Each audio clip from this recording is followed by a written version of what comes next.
Hi, everybody.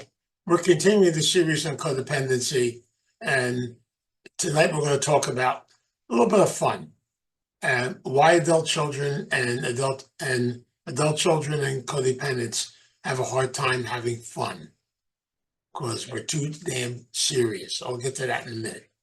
Okay, I'm going to start off by doing a reading from The Language of Letting Go, the meditation book for codependency, and I picked a reading from July 29th. Have some fun. Have some fun, loosen up a bit, enjoy life. We do not have to be so somber and serious. We do not have to be so reflective, so critical, so bound up with ourselves and the rigid parameters others put on us. This is life, not a funeral service. Have some fun with it. Enter into it, participate, experiment, take a risk, be spontaneous.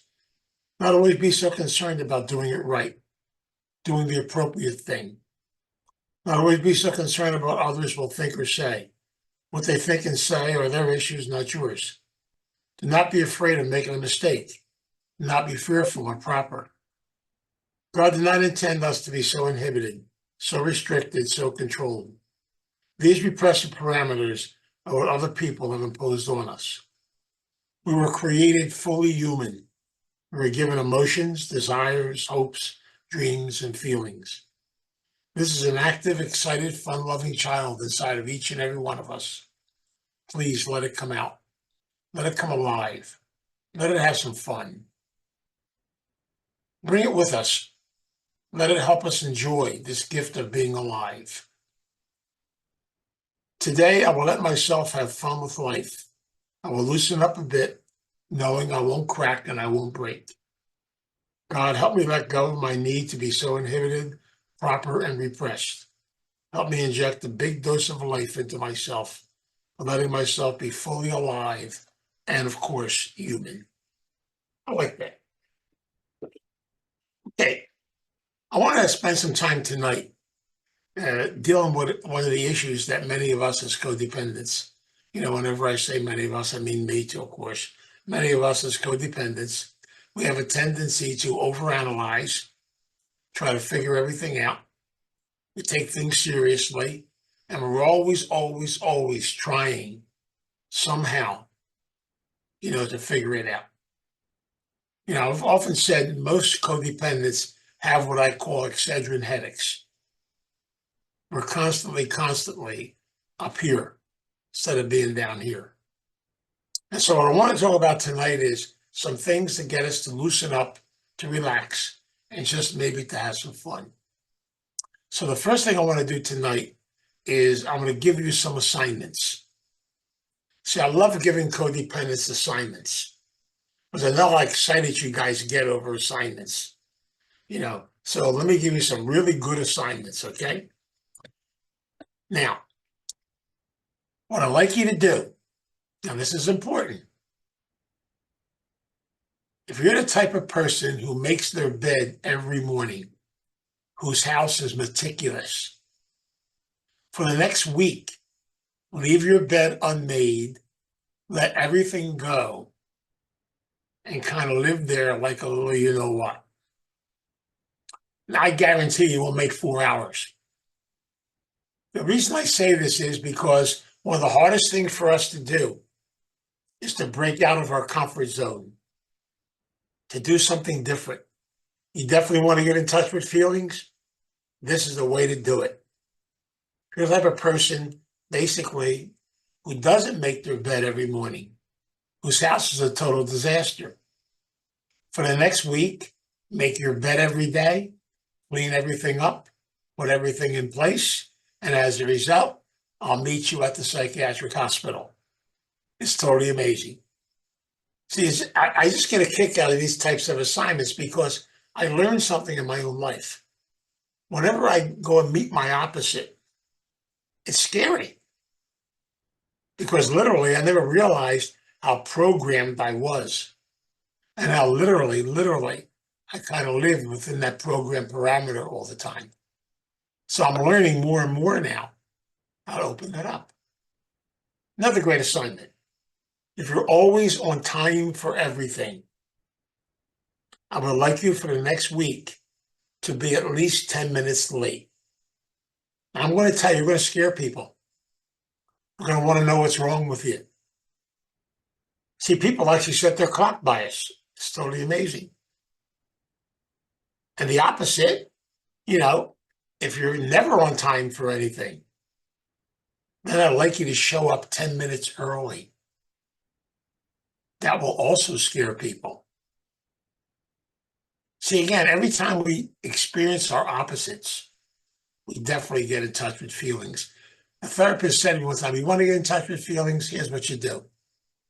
He said, go experience your opposite. And boy, he was right. You want to talk about getting angry, getting frustrated, getting scared? It totally opens up a lot of things inside of us.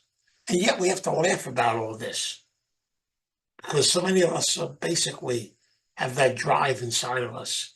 And the other thing is we're predictable. So maybe it's time to be unpredictable. Another great assignment is pull a prank on someone. Have some fun. We have to learn how to be kids again. Do nice little pranks. Now, don't get in any trouble, because if you do, don't call me. I'll make believe I don't know you. But have some fun with it. Let me give you some examples. The two examples I always love giving, because when I did my groups, back in the 90s and the early 2000s, a lot of my groups pulled a lot of pranks on me. And boy, they had some good ones. The one I'll never, ever forget as long as I live. I was doing groups at Starting Point, and I got done around 10 o'clock at night. I was tired. I went to my car, threw my stuff in, and started driving home. Now, I have about a 16-mile drive to get home. So I'm driving along, and all these people passing me are honking their horn at me, waving at me, going like this to me. I said, what the heck is going on? I got on the 42 freeway, same thing. All the way home, horns honking, all kinds of stuff, people waving to me back and forth. I says, you got to be kidding me. I was totally confused. I finally got home, and my head was all over the place. I said to my wife, what the heck is going on? Is there something with my car, something wrong? So my wife and I went out and looked at the car. My women's group had taken a poster of 3 ladies in bikinis and posted it on the back of my car. I drove down the damn 42 freeway with that poster on the back of my car. You wonder why everybody was honking horns and doing all kinds of crazy stuff. That was a good one. I know exactly who did it too, and I got him back. That's the fun part about it. Another group, one of my groups, and I think the character might even be here, I'm not sure, but one of my men's groups decided one time to stick a stone in the hubcap of my car. Now, every time I drive the car, it would go clank, clank, clank, clank, clank. I thought it was coming from the engine. It was driving me crazy. And so literally, I'd stop and it would stop. I drive and went to a mechanic. The mechanic drove it and he said, it's not your engine. There's something going on. He said, wait a minute. He pulled the hubcap off. He found a nice stone inside the hubcap. It was just kind of doing a loud and a little noisy stuff. Hey, that's a great part.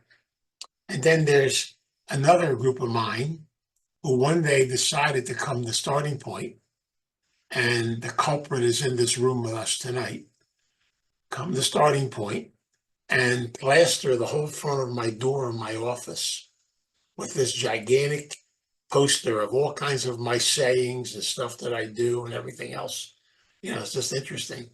And that stayed on my door for a long period of time. And so about a couple of weeks ago, Loretta said, we don't want that to get wrecked. So we took it off the door, fixed it up, and now it's on my wall inside my office.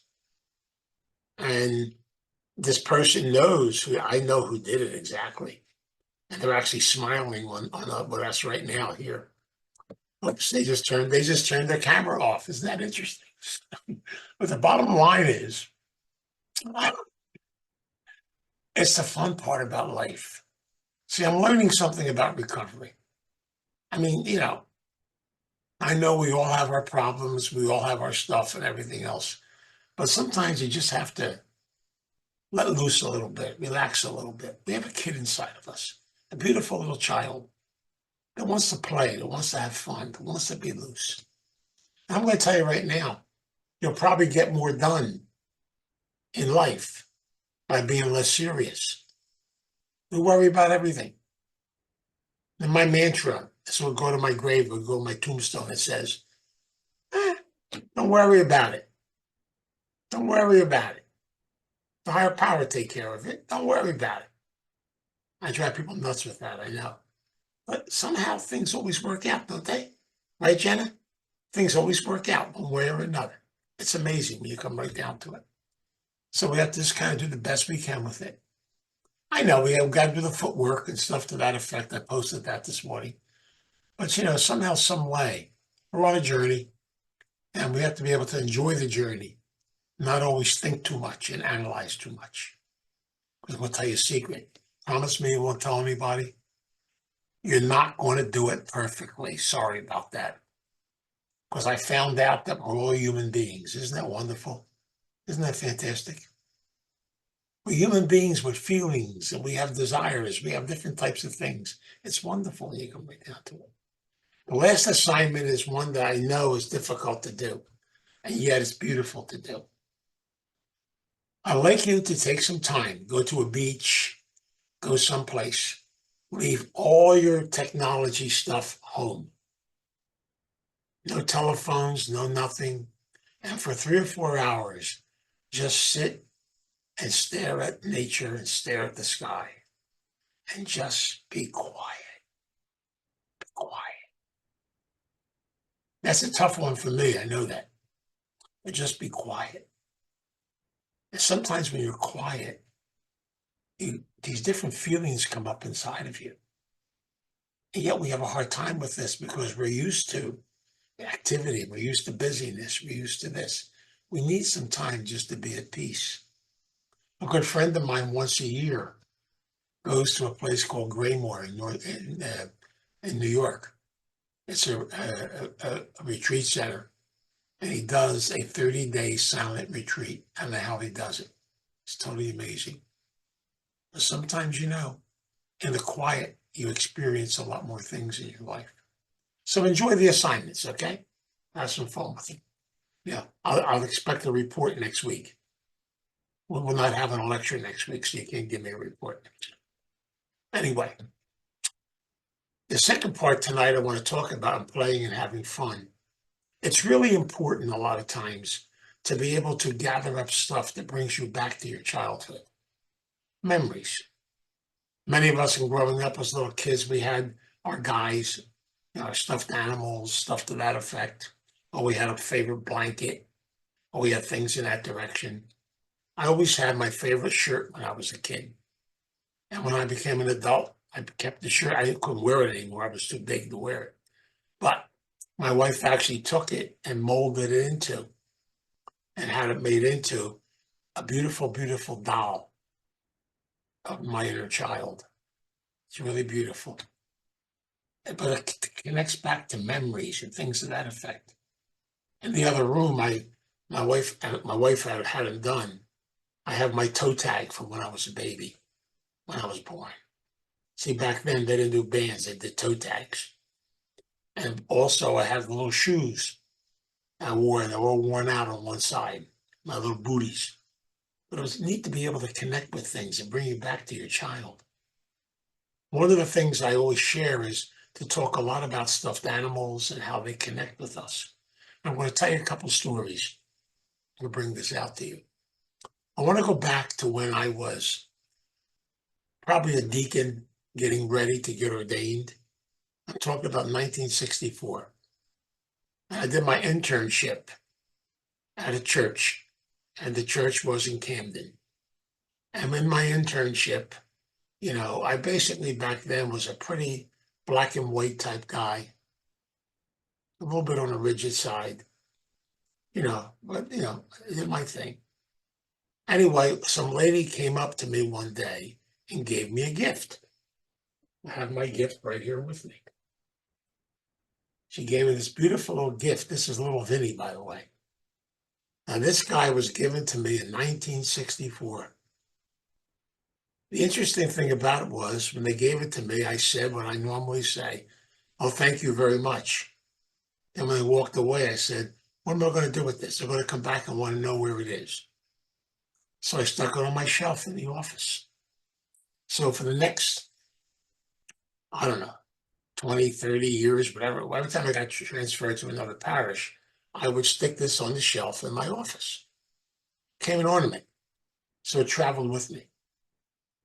When I got into therapy to begin to work with making decisions in my life, and my beautiful therapist who took me through the codependency process, was he told me how uptight I was. He said to me one day, he said, "When you come to therapy next week, I want you to bring a stuffed animal with you." I said, "For real?" He said, "Yeah, bring it." But my therapist was a little bit orthodox. I'll tell you more about that later. Anyway, I will go to my office and I said, "I guess I could go buy a stuffed animal." I saw this guy on the shelf. So I took it off the shelf and put it in a bag, shopping bag, and I brought it to him and said, "Here's your stuffed animal." He said, "No, no, no." He said, "Come with me." Took me in the back room where his office was, had me sit in a recliner, put soft music on, dim the lights, told me to take my stuffed animal and hold it to my heart and just to lay there for the next 50 minutes. He said, "This is our session for today." I said, "I'm paying you for this." He said, "I know. Relax. Just do what I tell you." Well, he left the room, and I'm on this recliner with this stuffed animal. And all of a sudden, I kept in my head, now your head goes, "What's he doing? What's this all about?" Boom. After a while, I got quiet because I figured I got to stay here. I figured, well, maybe I'll go to sleep. But something happened to me that day. For some reason, after about 15, 20 minutes on that recliner, these different feelings start coming up inside of me. At first, they felt kind of weird. I wasn't used to this. And by the end of that session, I actually had tears coming out of my eyes. I never got in touch with feelings like that before. You know, he may have been orthodox in what he does, but boy, he sure began the process of teaching me the value of my feelings and finally getting me to go from up here down to here. It was a beginning, it was a start. And so I do recommend to all of you, if you get the opportunity, if you have a stuffed animal, I do recommend you want to do something. If you want to, you can go to Vince's Corner on the website, my YouTube channel thing, and scroll down to where it says alternate resources. And right at the bottom of it, you'll see Inner Child Meditation by Vince DiPasquale. I recommend taking your stuffed animal, closing your eyes.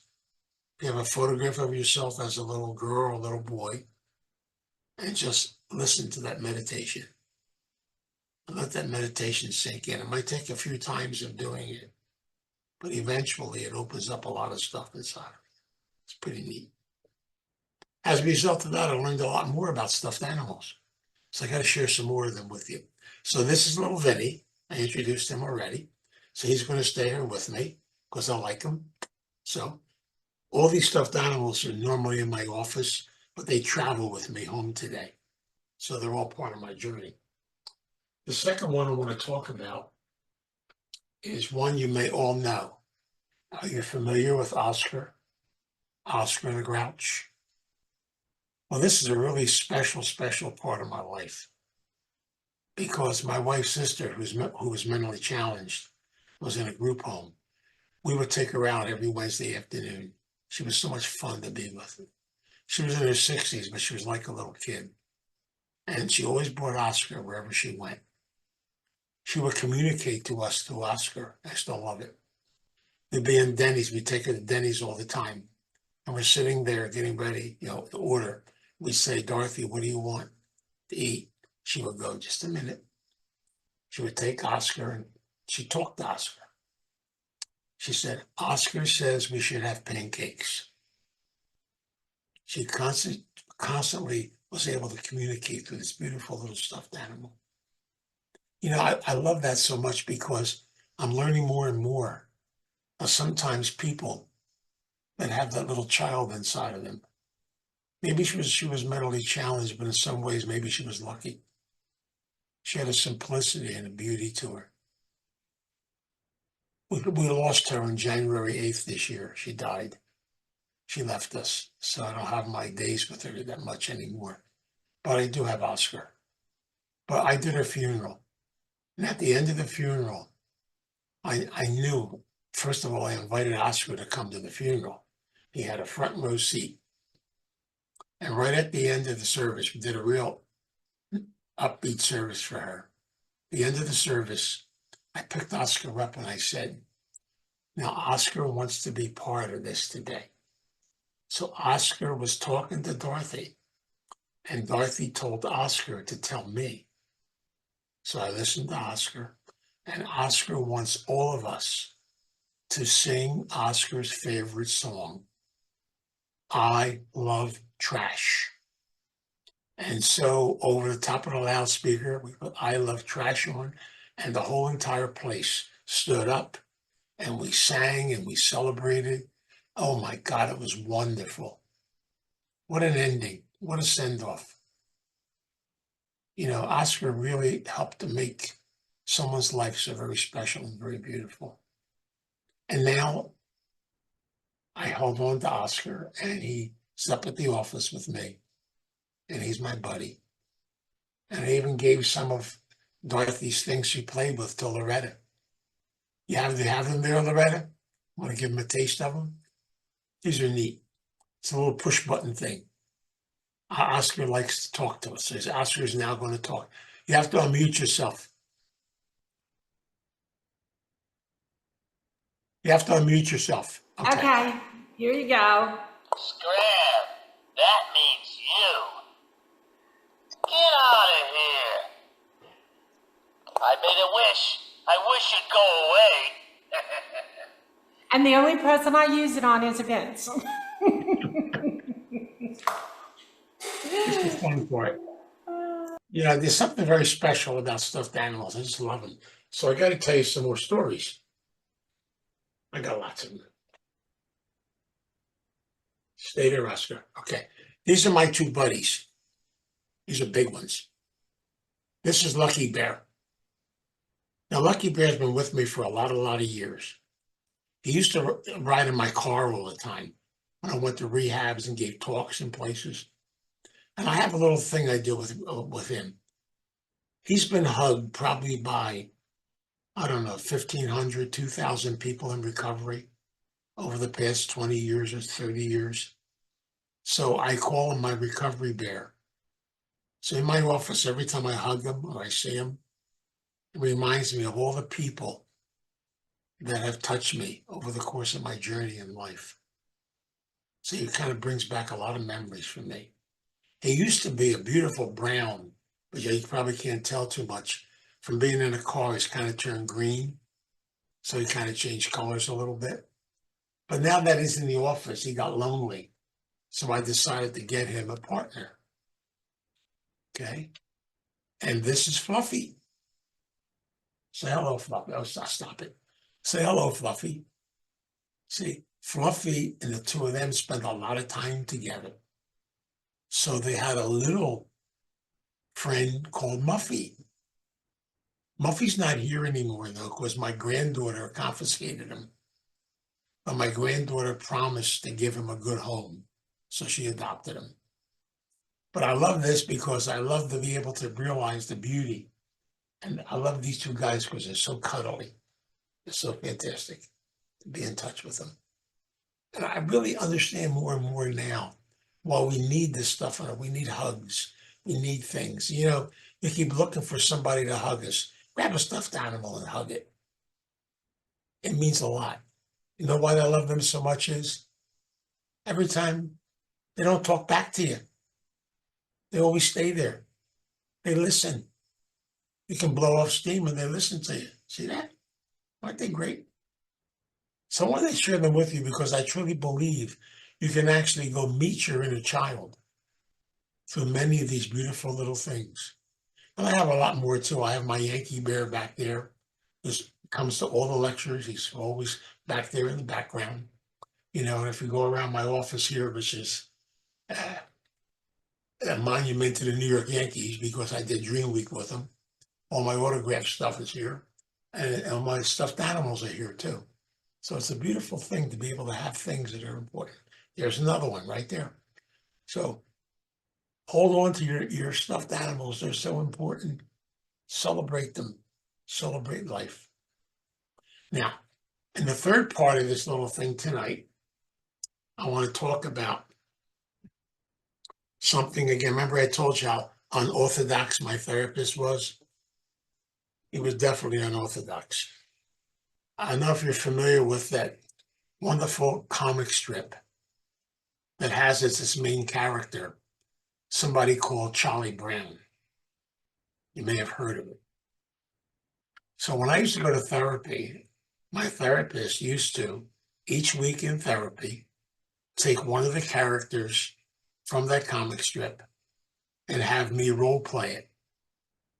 I never understood this, but believe it or not, all those characters were put together by a theologian, and all the characters represent part of our personality traits.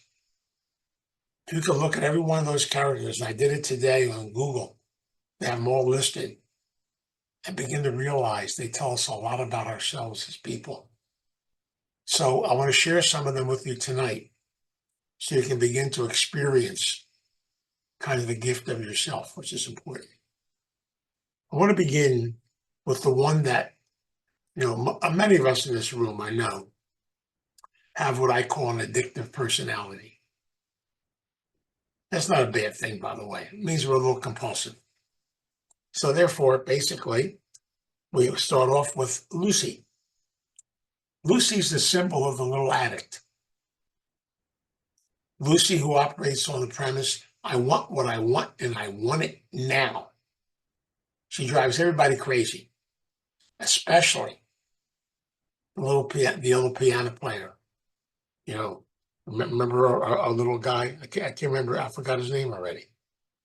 Help me out, somebody. Linus? Not Linus. Schroeder, his name was. Schroeder. There he is. I went blank on it. I love Schroeder. Schroeder's a little piano player that Lucy's in love with. And so what happens is she's constantly bugging him. See, Schroeder's a symbol of what many of us do as codependents. We try to find a place we can isolate and we can hide. Schroeder does it in his music. Don't bother me, just let me stay right here. We can find a lot of hiding places, so I don't have to be real and deal with the world. It's okay to have them, by the way, to visit once in a while, but don't stay there forever. But of course, Lucy loves to interrupt him, and she drives him crazy. The next character is somebody called Linus. Linus with his world-famous security blanket. Now, that describes many of us. Many of us have I call them our walls or our blankets around us. You know, many of you remember the workshop I did on the iceberg theory and the concept that so many of us have found ways to freeze, to shut ourselves off. Addiction does that.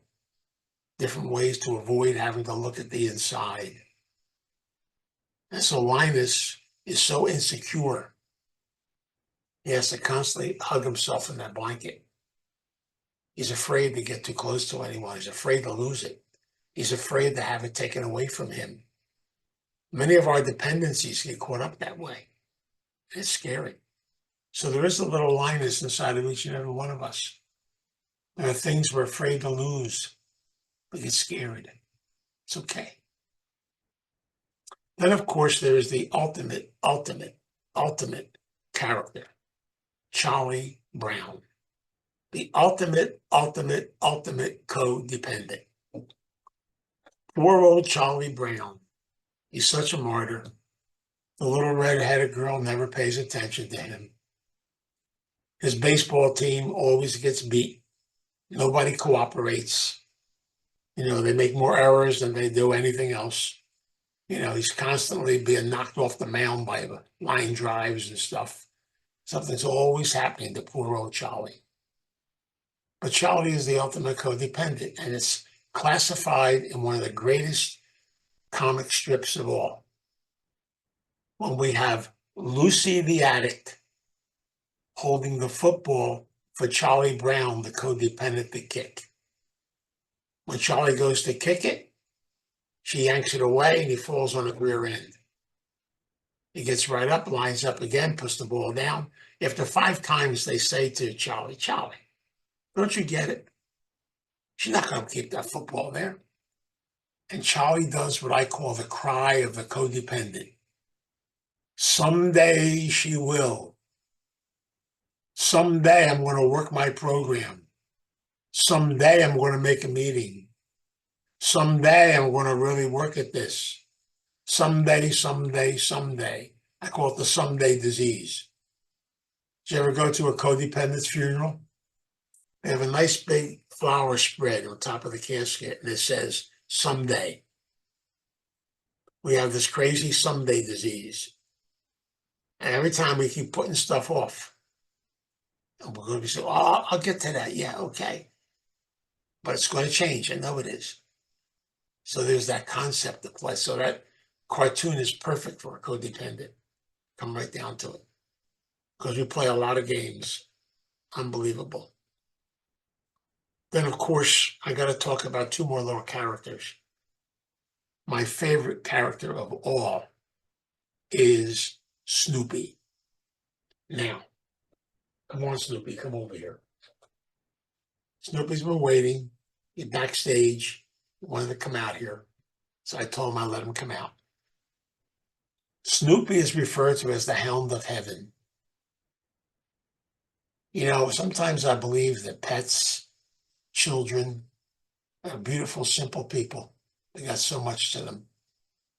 But Snoopy is the spirit we have inside of us. So I call Snoopy the spirit of recovery.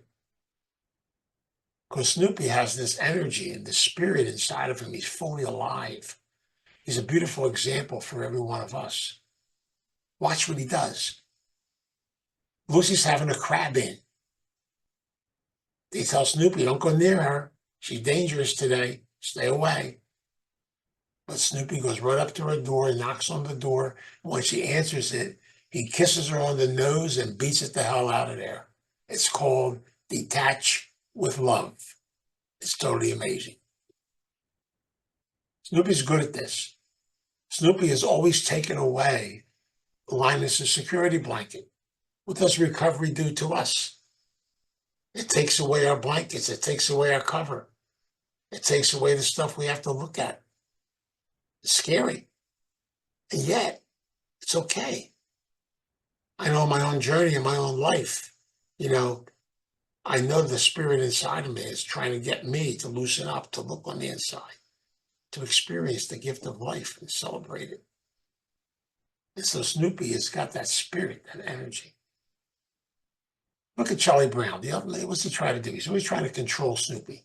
He puts him in obedience school, trying to get him under control. But guess what?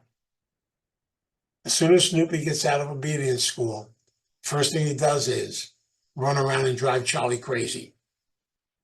So you can't control recovery. You can work it, but you can't control it. You can't organize it. Recovery is a spirit. It's a spirit that's inside of each and every one of us. We have to get in touch with that spirit and let it flow. See, there's no such thing as doing things perfectly. Please don't do anything perfectly. Do the best you can do and celebrate. and enjoy the gift of who you are as a person. We're human beings. And Snoopy tries to tell us that. He says, come on, let's have some fun. Let's play. Let's celebrate. Now, he has a buddy called Woodstock, the little bird that flies around with him. And I love it because they talk to each other. It always reminds me of Dorothy and Oscar. You come down to it. I really believe that sometimes if we just listen to the animals, to the things around us, to nature, to the things we're connected with, we can learn so much about life. It's one of the reasons why I have a kind of a thing in my heart for the American Indian. There's some of their traditions from the past where they were so much in touch with the land, the nature, and the ground, and everything connected with it. They believed everything was sacred. And believe it or not, every one of us is sacred. Every one of us is special. Every one of us is unique.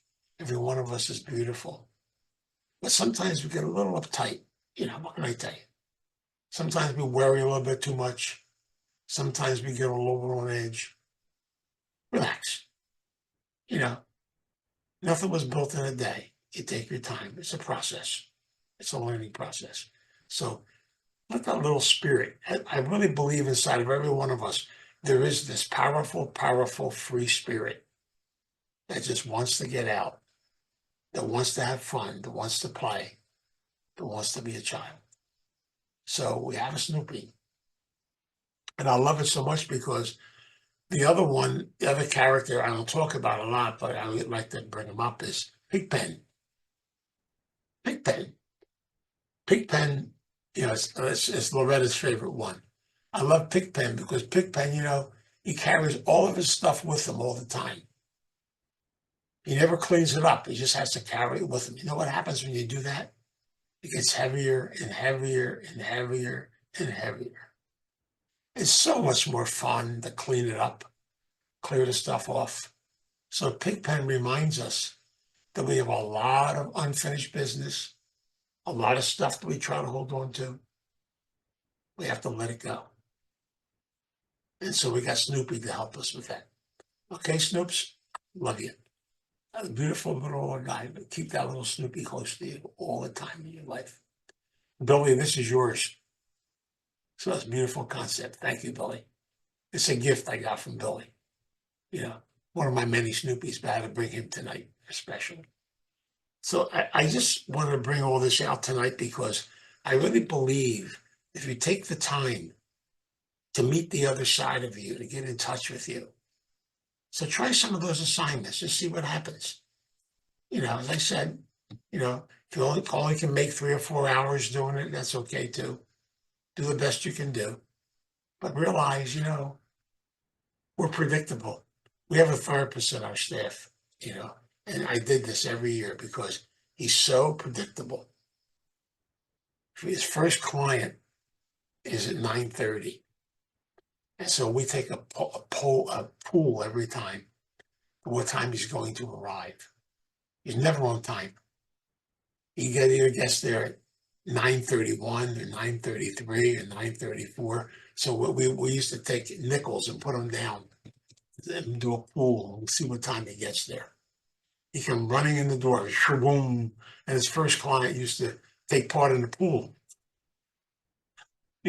So we had some fun with it. It was great. So that's the beautiful part of it. So if you have your stuffed animals, you want to hold them up for everybody to see if you have any with you? Come on, Pat. Let's see. All righty. I love it. I love it. Good stuff. All right. Come on, Peter. Good job, Peter. That's good, guys. There they are, Peter Rabbit. Peter Rabbit. Okay. That's great, man. Enjoy. That's the fun part. We need to, especially in this crazy world we live in today, we got to loosen up. We need people. We need each other. I tell people all the time in recovery, even if we have to just call each other, stay in touch with each other, be part of each other, that's what it's all about. AA talks about the 400-pound phone. My sponsor used to say that to me all the time. The thing about the 400-pound foam, once you pick it up, it's only 2 ounces. Once you pick it up. But when you let it lay there, you feel, oh, wow, well, should I make a phone call? I'm a codependent. I don't want to bother anybody. Hey, sometimes just calling somebody and connecting makes a lot of fun. Okay? So hope this helps you a little bit just to loosen up a little bit and to look at the characters in Charlie Brown and people just to see things a little bit better and realize the importance of each of these things in the course of our life. We are unique individuals. We really are. We're special and we're beautiful. Treat yourself that way. You deserve it. My prayer tonight is that we just are able to celebrate and to enjoy the gift of life, the gift of the time here, and be able to realize the importance of it. And that's what's important. Let us pray. God, we come before you in prayer. We ask the God of our understanding, our divine presence, to guide us and show us on the journey. Teach us to be able to loosen up. Help us to relax. We just will accept the fact that you're in charge. We'll do the best we can on this journey on earth. We'll make mistakes. We'll go through things in life, but you'll always be there. And I know you have a sense of humor. You know, I've learned every day in the course of my life, even though I try to organize my days, Lord, you always mess them up. You always play with me. But I thank you for that.